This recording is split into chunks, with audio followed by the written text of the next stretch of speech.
Hey everyone, welcome back to another episode of the Peaceful Parenting Podcast.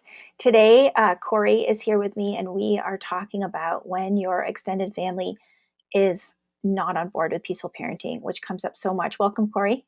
Hi, I'm happy to be here again. Yeah, so it's always great to have these conversations. I know for both of us in our coaching and in our communities, both in our membership and then also in our big Facebook group, this comes up so much when people, um, either their parents or their brother or like whoever is openly criticizing their parenting, like you're going to let them get away with that, or you've really got to do something about this, or when people can just tell that their parents or their siblings or whoever are, they're not saying anything, but they can tell that they're judging them. And so just people are always wanting to know, like, what should I do? And I think it's really hard because it can bring up so much shame in us, right? When we feel this disapproval from the people that we love. And a lot of us are like recovering people pleasers. And then we're caught between what we want and what we think they think. So is that something you see a lot too? Yes, this comes up so much. I think it's actually come up even more in the membership than in my one-on-one clients. It's just a reoccurring theme because, especially at this time of year, everyone's getting worried about when they spend extended periods of time with their families. And that's when it's almost the anticipation of these moments starts to get more intense. Yeah. And I think, when I was just talking and I was saying like either they're openly criticizing them or they're not saying anything, if your people are not saying anything, maybe just leave it. Right? Like give yourself some compassion. Even if you can feel that you're being judged, if nobody's saying anything, just let it, I would say just let it go. Like if they're not actually saying anything, you don't have to bring it up either. And it seems like they're probably thinking, we'll agree to disagree kind of thing. And that's probably pretty healthy. Yeah, it's much harder and more interesting when people are outright criticizing you. Yeah. And this is where my favorite line you've ever told me before always comes into play. And the first thing you need to do is remind yourself that your loyalty lies with your child. Yeah. I think it can be so hard if someone's outright criticizing you. You might have an instinct to just start doing whatever your family is telling you to do. Hmm. You might all of a sudden just be acting totally out of your normal way and find yourself dropping peaceful parenting because you just want to do what is expected of you in that sort of shame fueled moment. So that's when it's like, let's just stop, drop and breathe, Hmm. and remind yourself that the relationship that's most important here is the one with your child and not with any other family member. Yeah, I think that stop, drop, and breathe pause button will be used a lot in the coming like family gatherings. And I love that you said that because I think it's partly, especially if we were raised with more authoritarian parenting, we're used to like obeying our parents, right? Or there's that at least that residue, like that leftover residue. And especially if your parents use love withdrawal as a tactic to get you to cooperate.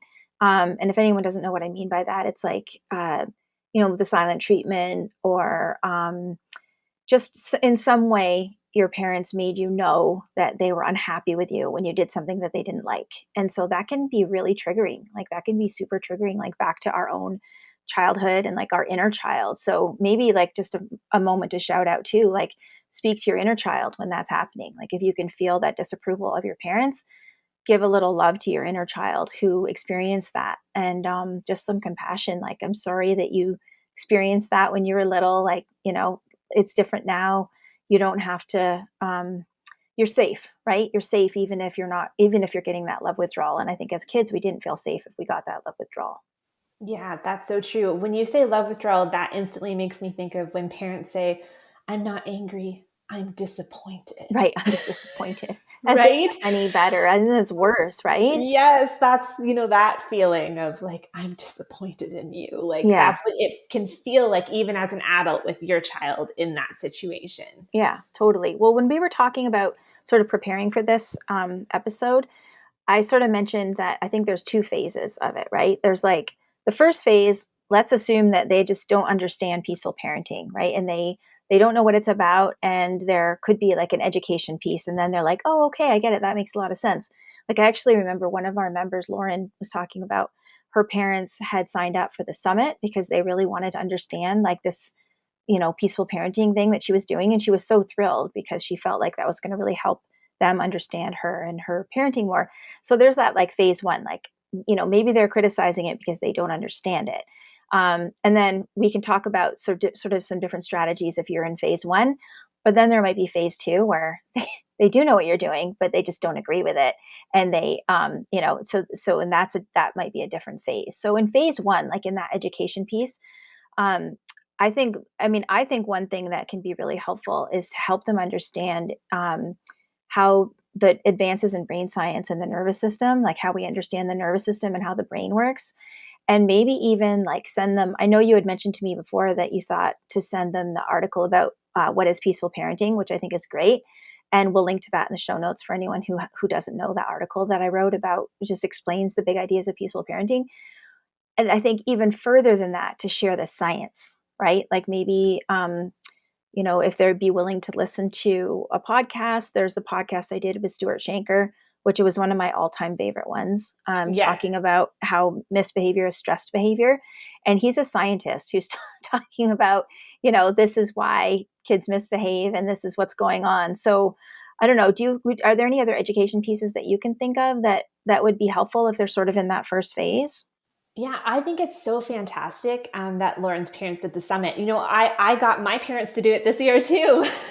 And my parents are used to me educating them about this. We've been talking about it for years, but even they found my mom was blown away by your workshop, by the way. Oh, So good. shout out to my mom if she's listening. She loved your workshop. Those kinds of things can be really great where it's immersive over a couple of days.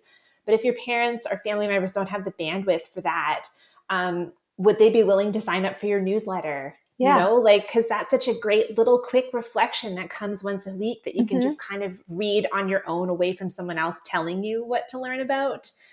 I love that. I know someone who gave their partner, one of my clients, an audiobook to listen to.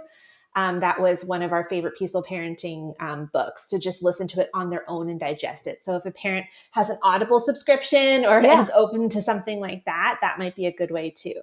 Yeah, self-reg I think is a great one too, just to really understand, like say you have a kid who has, they're still learning, they're still developing their impulse control, the brain development, and still learning emotional regulation. And your parents might be like, you've got to do something about that when your kid's like lying on the floor crying or whatever. It's maybe just helping them understand that piece of like the nervous system. I mean, maybe there are some parents who would listen to a whole book, but maybe just finding like a choice article. Why don't you and I try and find a couple that we'll link to in the show notes? I'm just going Oh, to make a that's a note great of that.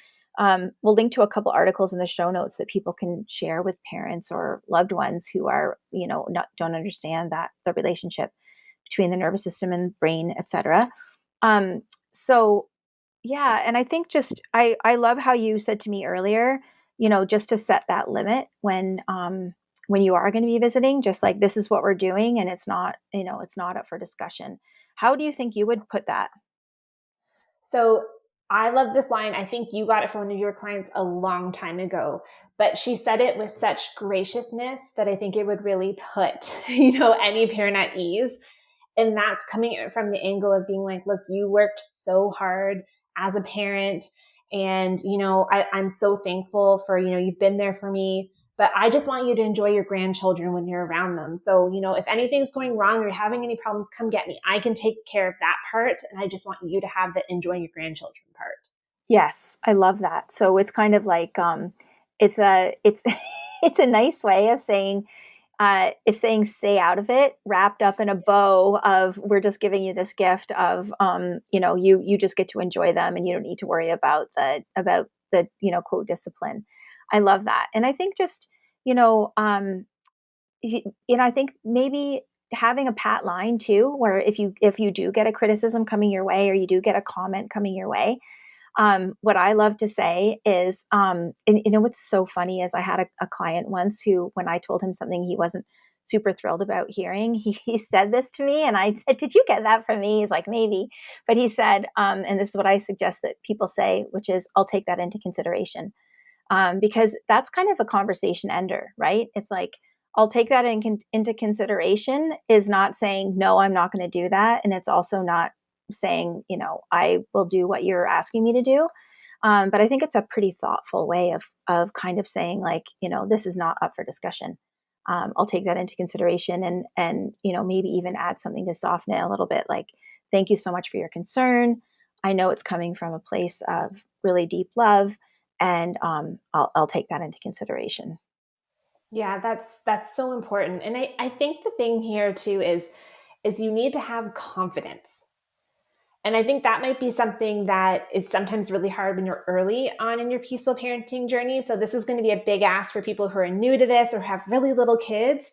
But I think as you get doing this, you do develop a confidence because you see the relationship you're having with your children, and it doesn't feel, you're kind of, I don't know, you just have faith in what you're doing. And so you need to bring that to Yes. people and really have that, I've got this. Yes. If you seem like I don't know what I'm doing, then people are kind of like sneaking in there and kind of making you feel more self-conscious about the whole thing. So I Yeah. think it's just really being confident in what you know to be true, and that this connection with your kid is the most important thing. Yes, and two things off of that. Just I love that you brought that up. One thing I think is that we need to remember that often when kids aren't afraid of adults, there was that great article by Melinda Wenner. What's her name? Melinda uh, Wenner Moyer Wenner Moyer. Yeah, or Moyer Wenner. the science journalist who wrote the book How to Raise Kids Who Aren't Blankety Blanks. I love that article that she wrote for the New York Times, which was that it might be actually a little bit of a good thing if your kids are a little bit rude, because it shows that they're not afraid of adults, right? Or they're not afraid of you, and that they're not afraid to express their opinion. They're not afraid to show their feelings. And so I think reminding ourselves of that too when we are in the situation where we feel like we're underneath a magnifying glass and everyone's judging us, and our kids, maybe we're even there with a sibling and their kids are like, quote, perfectly behaved and, quote, polite, and our kids are like falling apart. And so maybe just reminding ourselves that that we don't know why those kids are perfectly behaved, and maybe they're afraid of what's going to happen if they're not, right? And maybe our kids are not afraid of what's going to happen if they're not. So I think there's that piece where sometimes peaceful parenting, quote, works right away, and you get a lot better behavior, and you get a lot, things get a lot easier. But then, as we both know, with some of our families who have more complex kids, it's not that their brains really need to mature, and we really need to see a lot of, like, over time things will get easier as they get older, but there's a lot of messiness in those earlier years. So I think just reminding yourself of that, and it doesn't mean just because your brother's kids are sitting perfectly at the table and yours are not, it doesn't mean that you're doing it wrong. So, Yes. long-winded way of saying that. And then also I think that bringing along with that self-confidence is bringing that self-compassion of I'm worthy and lovable, even though everyone's judging my parenting, or even though my kid is melting down at Christmas morning because he didn't get the present that he wanted, or whatever the thing is. So just bringing that self-compassion along with the self-confidence. So I think that's something to keep in mind too. Yes, the self-compassion is so important. And I think that's that inner child work that's going to come up. This is, like you said at the beginning, this is what's so hard about this situation is it's not just anybody criticizing you, it's your parents, Hmm. right? Or your brother, or extended family, or grandma. So like that's when you just really need the self-compassion, because it's so easy to get like taken over by the shame when it's Yeah. close family members. Yeah. And this is a little bit of a sidebar, but like, say you are visiting people over the holidays, or they're visiting you.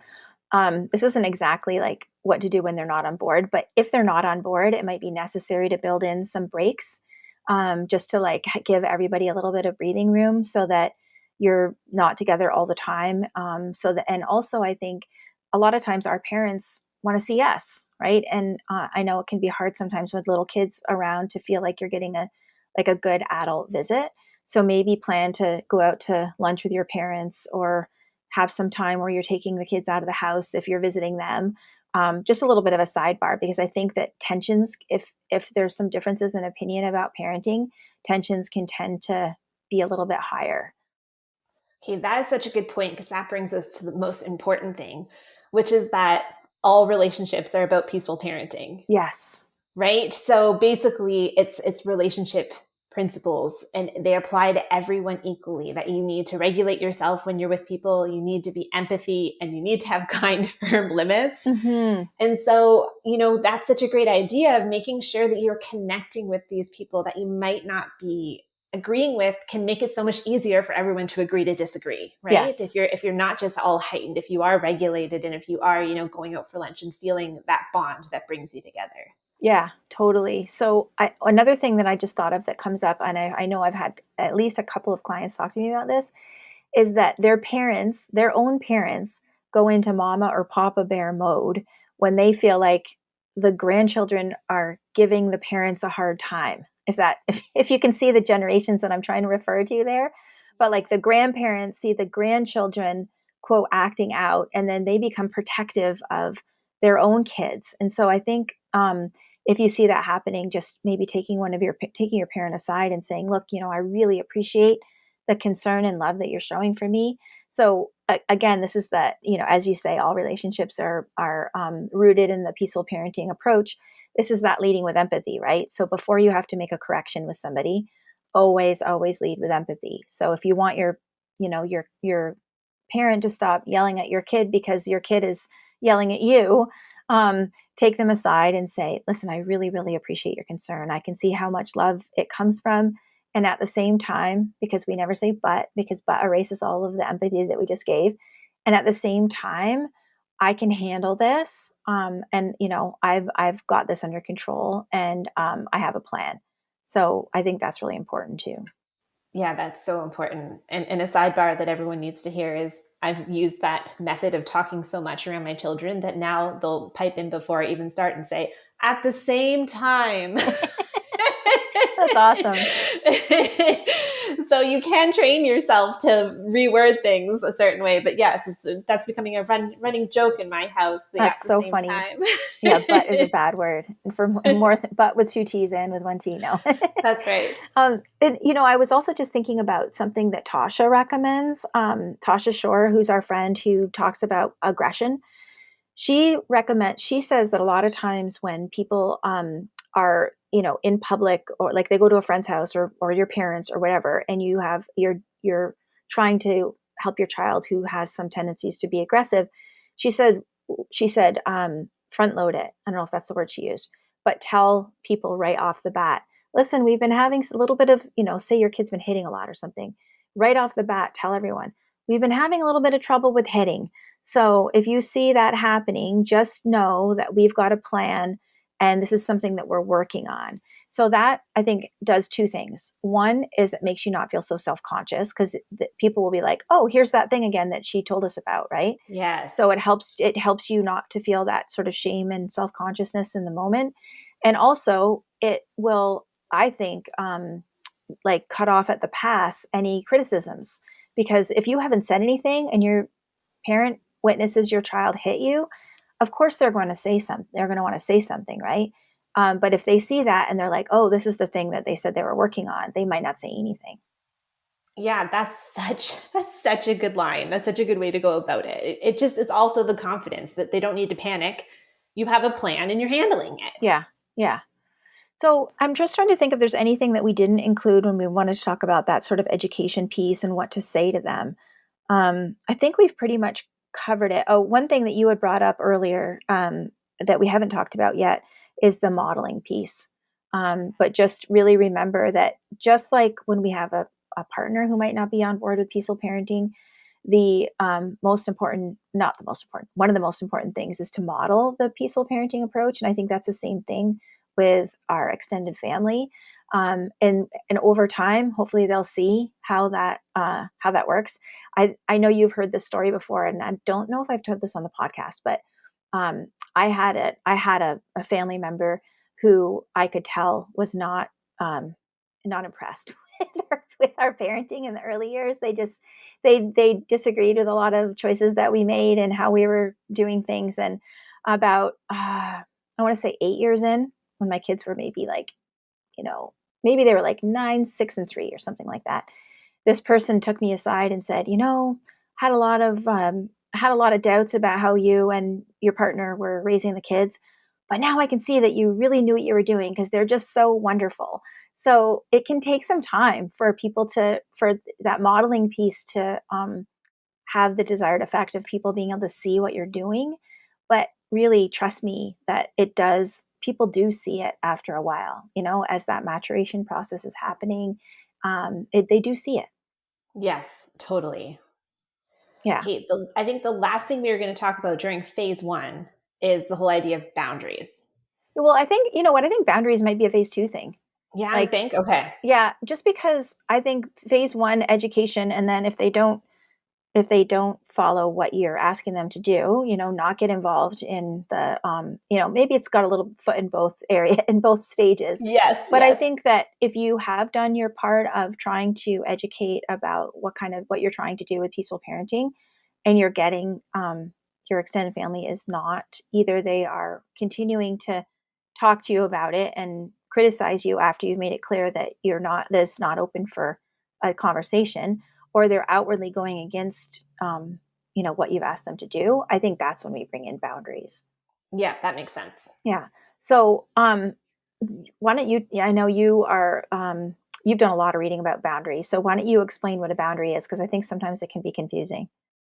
Okay, so my big boundary resource I'm going to describe for is Nedra Glover Tawwab's book, Set Boundaries, Find Peace. And she also has a workbook, which I also have. And her workbook is also wonderful. If you're not watching this on YouTube, Corey's holding up the books she's got right in her study there.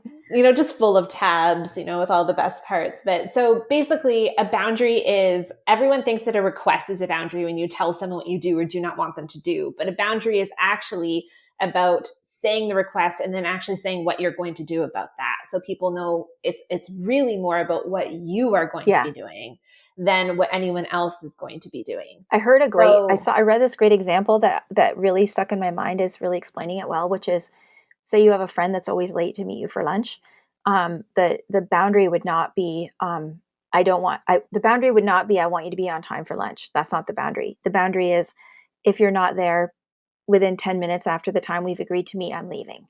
Like, that would be the boundary, right? So it's like what you are going to do. Like, you can't, because we can't control other people. Like, I mean, maybe that's obvious, and maybe we should have said it at the top of the episode here, or the conversation, but we can't control how our extended family acts or what they do or what they think. All we can control is ourselves. yes.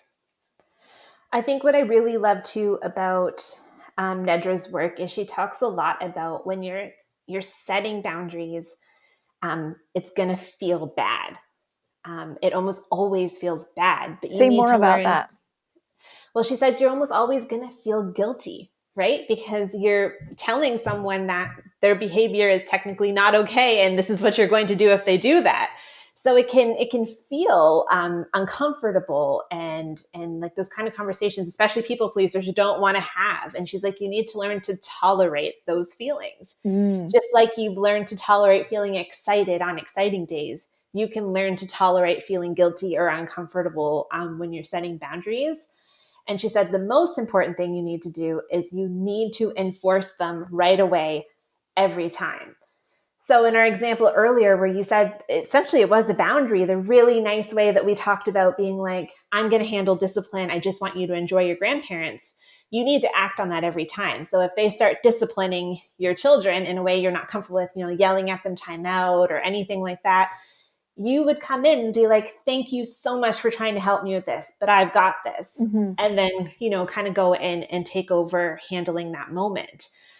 So that's what she would say, is just you have to make sure you follow through with those boundaries so that they're not getting a mixed message of like, oh, you say you're not going to handle it, but it's okay if I do. You're like, nope, if you start doing it, I'm always going to come in. Right. I love like, just let me just go back to the beginning of what you said, that it feels uncomfortable and that it's okay to sit with that. So I think that's really useful, because I think that for a lot of people, at least at first, they are going to feel guilty, or like they're being mean, or that, like, feel really uncomfortable. But I think the point here is, like, you can feel that way and do it anyway. Yes. Yeah. So Yes. Nedra useful. talks about feeling mean throughout the entire book. I'm doing like a promotion of the book right now, basically. But that's how we feel, because we're taught to be polite and kind, and we feel like we're not, but we actually are, because by putting these practices in place and learning to sit with that discomfort, but doing it anyways, you're actually building a better relationship with your family because you're Hmm. finding a way to make that relationship work. Yeah, and you can be kind, right? Like you can, like Yes. that's, I mean, again, our peaceful parenting, kind, firm limits, right? Is, I had a client who, when they were sending their child over to the grandparents for sleepover, who was getting spanked, when they found they didn't know that and then send the child. They found that out afterwards, and they had to set a boundary. You can't have unsupervised time with our child unless you can, guarantee me that you won't lay a hand on our child, right? And I think it took a couple of months because the parents were kind of upset about it at first, the grandparents, and then they finally said, "Okay, we won't do that." But yeah, I mean that's a fairly extreme example that I think most people who listen to this podcast at least would not have trouble setting that kind of boundary. That your child's not going to be hit by their grandparents. But I think there are, it's a continuum. Like what there are going to be like little things that make you uncomfortable that maybe you can let go of.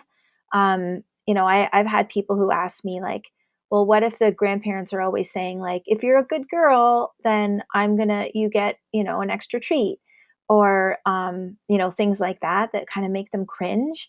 I don't know. And I'm curious to hear what you think about that because, my personal take on those borderline things is that we can let some of that stuff go. That, you can have a talk afterwards with your kid about, isn't it interesting that grandma and grandpa talk about good girls and bad girls? Like, I don't really think that there are good girls and bad girls. I think they're just, some kids who are, having a hard time, or whatever you want to say, you can talk Yes. about it, right? You can talk about it. Yes. This is not quite the same thing, but I remember somebody that I used to work with who their father said their son had like a pink bag, and their father said like, pink isn't for boys.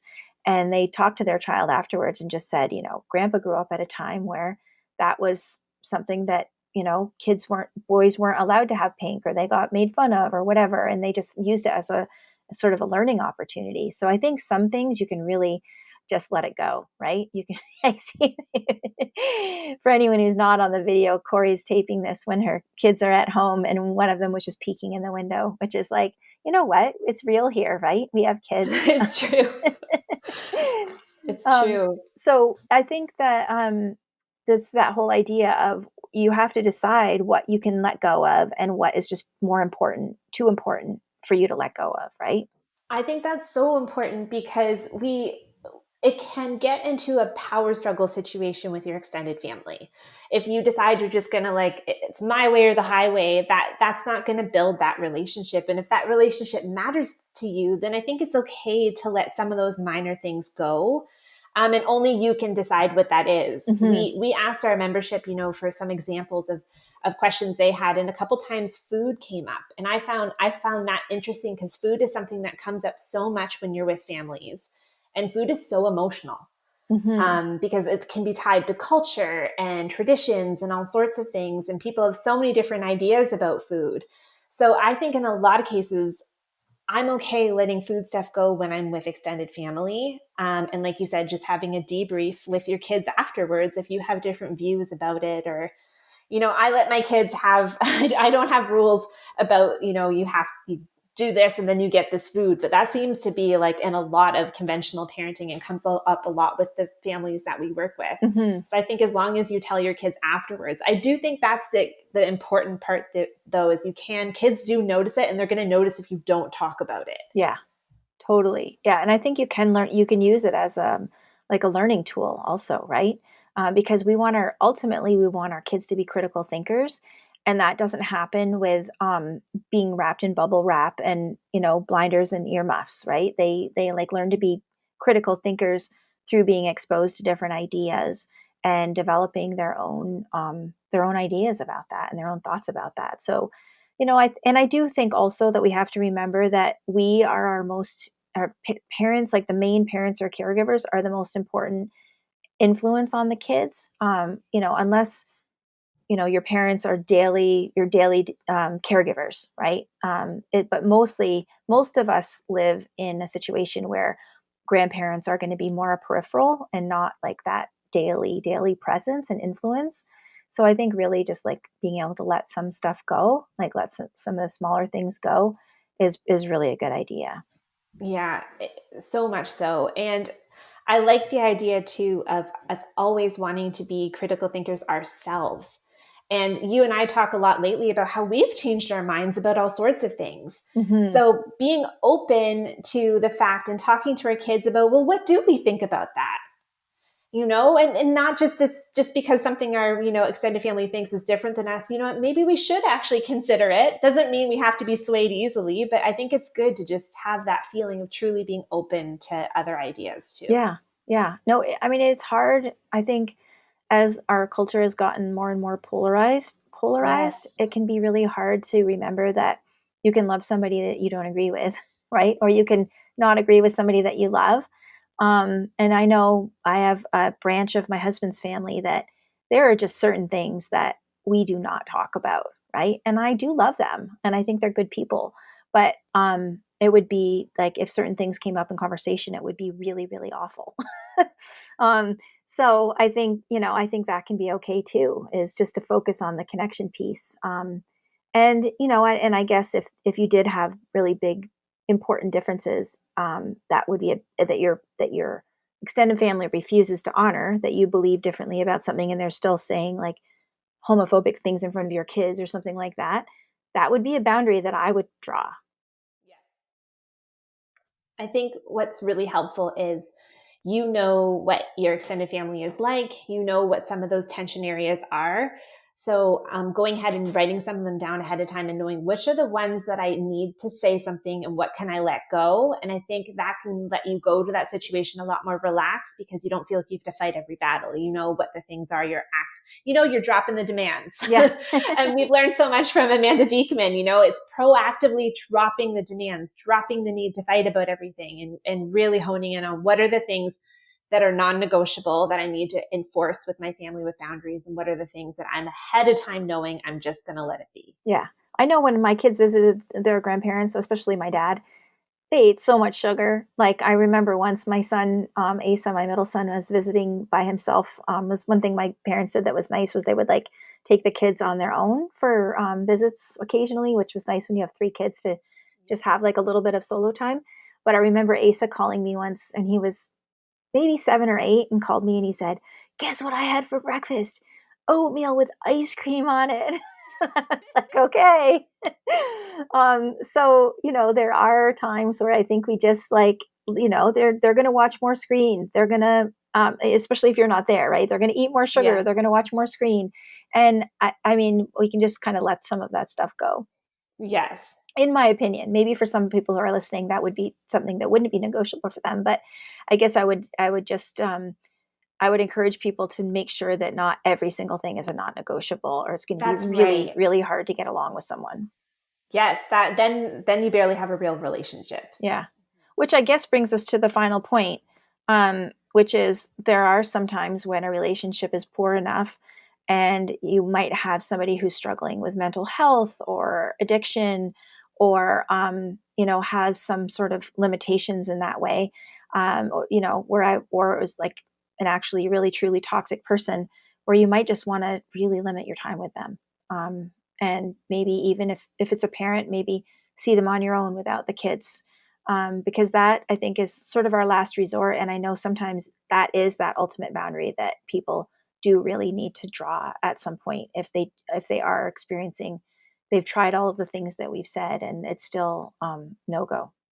And if that is you, the next book on your list is going to be Nedra's other book, which is Family Drama. Oh, okay, I didn't know about that one. Yes, so that's a good one too, and it's all about those borderline cases when things are really hard. So that's my next recommendation for families. If things are really hard and you need more than just boundaries, that's a really helpful book. All right, good. Well, I think hopefully we've given all of our people some good ideas and some strategies for going into this time of year where we do spend a lot more time with family. And yeah, I hope that maybe they'll join our Facebook group, which is Peaceful Parenting with Sarah Rosensweet, and let us know how it went and what they thought of this episode. And also, I want to remind everyone to please share this with a friend. That is the way that we get to reach more families. Leave a review for us on Apple Podcasts, rate and review us on Spotify. It really, really helps the algorithm for us to get found. Word of mouth is the best way for us to reach new people. So thank you so much, Corey. Thanks for having me. Now we're going to go back to our families. You heard me before we started recording. My daughter and I are going to make a cake, and I don't know. I bet you're going to go make dinner. Yes, I am. We're going to have cake for dinner, apparently, but it's apple cake. So, Okay, well, you're living your best life. I wish I was all right. there. Thanks, Corey, and see everyone Bye. next time on the next episode of the Peaceful Parenting Podcast.